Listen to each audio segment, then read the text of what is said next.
malinaw pa sa malinaw.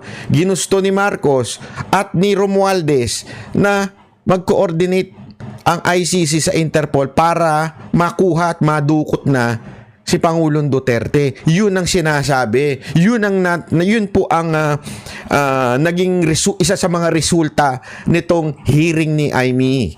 Okay, hearing ng mga senador. O, tuloy natin. Okay.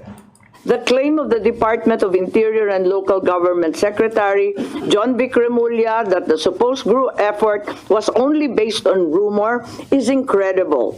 This attempt to cover up what was already aired on media and what had already come to pass was an indication of a comprehensive plan to arrest the former president. Ayan. So dito, sabi niya, hindi ka panipaniwala yung pahayag ni DILG Secretary. Alam mo naman, itong Remulla Brothers na ito pakuno talaga ito.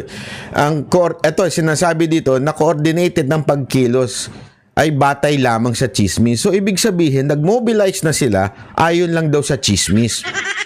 Dahil may mga ulat na nagpakita na may plano na bago pa man ilabas ang ICC warrant. Naka-ready na. So isa yan sa mga masasabi nating konklusyon ng hearing na ito. Na they were prepared even before lumabas yung quote-unquote nilang ICC warrant. Talagang minamadali nila. That's the point here. Minadali nila, wala naman, hindi ina-expect ng ICC si Duterte, pero bigla na lang kinuha at nag-prepare na sila. It is because talagang minamadali nila at ayaw na nilang tumagal si Duterte dito para sa eleksyon. Bakit? Kasi pag si Duterte ang nagkampanya, talaga nga namang punong-puno ang tao, talaga nga naman dinadagsa, talaga nga naman sobrang nahahype ang campaign at nagmumukha ng tanga itong alyansa ng mga budol. Di ba ho? Yan o nangyari. At alam naman po natin that kailangan pong maipanalo ang mga senador ni Marcos para ma-impeach si Duterte, si Vice President Sara Duterte para manalo itong si Romualdez.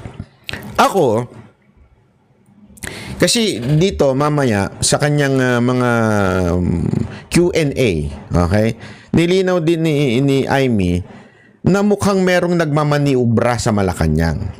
Ako naniniwala din ako. Kasi bakit? Mahina talaga si Marcos Hindi niya kayang isipin to. Ako pero hindi po siya ligtas para sa akin hindi po siya ligtas sa kasalanan na to. Pero mahina siya, hindi niya kayang planuhin ito. Ang pumaplano nito sa tingin ko, pananaw ko lamang po ito, maaring mali ako, ang nagpaplano nito si Romualdez. Bakit? Kasi si Romualdez ang makikinabang dito. Pag nanalo ang mga senador ni Marcos, si Romualdez ang makikinabang dito. Mai-impeach si Vice President Sara Duterte. At pag na-impeach siya, kakayanin niya ng itumba si Tulfo, kaya na nilang itumba yung mga ibang kalaban, at siya na ang sumunod na Pangulo. Alam naman natin yung pangarap niyan. Kita mo naman siya na naglalakad pagdating sa mga kasama mga sundalo. When I say itumba, hindi patay na, hindi yun na ibig sabihin. Itumba, italo. Kasi ang maaari lang makatalo kay Romualdez, walang iba kundi si VP Sara Duterte. Sa tindi ng pera nila, sa tindi ng makinarya nila, si VP Sara Duterte lang. Para matanggal po si VP Sara Duterte at hindi na makatakbo, kasi pag na-impeach siya, hindi na siya pwedeng tumakbo, hindi na siya pwedeng humawak ng any government position. Talagang matindi ho ang gagawin nito ni Romualdez para matanggal. Paano? Ipanalo ang lahat ng senador nila. Kasi kitang-kita naman natin yung kahit ako, may mga inaasahan sana ako mga senador dyan na tatayo para sa kay VP Sara Duterte. Ano ginawa? Bumaluktot. Ako na-disappoint. Honestly, na-disappoint ako kay Lacson. Kasi kahit papaano si Lacson, may tama pa sa utak yun I mean, tama pa yung mga ibang sinasabi niya. Na-disappoint ako kay Soto. Kasi tama naman, may mga logic pa yan Pero ano na nangyari? Nung sila na nagsalita, nawala na yung logic. As in, bakit? Kasi nga they have to join. kung ano yung sinasabi ng Malacanang, or else baka ma-IMI sila o di kaya ma-Bilyar. Although si Bilyar hindi pa talaga publicly ina-announce na tanggal na siya, pero dahil nga sa komento ng mga Bilyar, mukhang chinuchugi na yung isang Bilyar doon sa alyansa, 'di ba ho? So mukhang mukhang ganoon ang direksyon. Pag hindi ka kapareho, chugi ka, hindi ka ipapanalo. So what do you expect? Pag nanalo yan, pag sinabi ng presidente o sinabi ni Romualdez, impeach niya si Sara, impeach yan. Kaya nga sabi ko dito, ang makikinabang ng todo-todo sa pagbitbit sa ICC kay Pangulong Duterte ay si Romualdez. Kaya lang, ang pananaw ko din po dito, medyo na-underestimate nila ang Duterte magic. Na-underestimate nila ang mga OFW. Na-underestimate nila ang mga Pilipino. Kasi kaliwat kanan Kaliwat kanan ng demonstrasyon. Kaliwat kanan, mas lalong uminit. Mas lalong uminit ang ginawa nilang pagbitbit kay Pangulong Duterte sa dahig. Mas lalong nag-init ang tao. Akala siguro nila, dahil wala na si Duterte sa kampanya, hindi na iboboto yung PDP o yung Duterte slate. Yung Duterte. No? Duterte na sila, 10 na sila eh. Okay? So, Duterte, hindi na iboboto. Akala nila yun. Mas lalo pang sinabi ng mga tao, hindi. Lahat sila iboboto ko na. Kasama na po ito syempre. Walang iba kundi si Pastor, di ba? Alam naman po natin, matik na yan.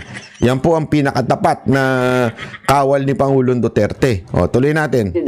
Already being in place even before the date indicated in the ICC warrant of March 11. Finally. Ito na yung final, ha? Kaya nga finally. Hindi, pinapaliwanag ko lang para malinaw. Finally, ito na yung pangatlo. 3 kasi yan eh. Una, ulitin natin ha, para sa kaunawaan. Una, walang legal na obligasyon. Ibig sabihin, talagang illegal ang ginawa ng gobyerno. Pangalawa, yung partisipasyon ng gobyerno ay talagang sila ang aktibo. Sila ang may gusto. Sila talagang gumawa ng paraan para matanggal. Minadali. Okay? Yan yung pangalawa. Ito yung pangatlo. Okay? Na konklusyon ng hearing na ito. Tuloy. Pasok. Preliminary finding was that there were glaring violations of the rights of the former president. The constitutional safeguards guarantee... So, malinaw daw sa pangatlo, paglabag sa karapatan ni Pangulong Duterte. Okay? Ayan, malinaw po yan. Karapatan ni Pangulong Duterte. Ang tanong, ano po ba yun? Yung sinasabing, o ano ba yung mga konklusyon? Bakit nasabi ni Senator Amy na merong paglabag sa karapatan ni Duterte? Okay? Tuloy natin. Pasok. Liberty and due process of law were not observed. No warrant was issued by a Philippine court. Yan ang una. Wala pong warrant ang Philippine court. Ibig sabihin, wala talagang authority. Why? It is because that is part. Even if, sabi nga nila, even if kasali tayo sa ICC pa, kailangan pa rin mag-issue ng warrant ng korte ng Pilipinas para kunin mo isang tao. Ang nangyari, this is a warrantless arrest. Yan ang sinasabi ni Senator Amy. Warrantless arrest at hindi pasok ang warrantless arrest dito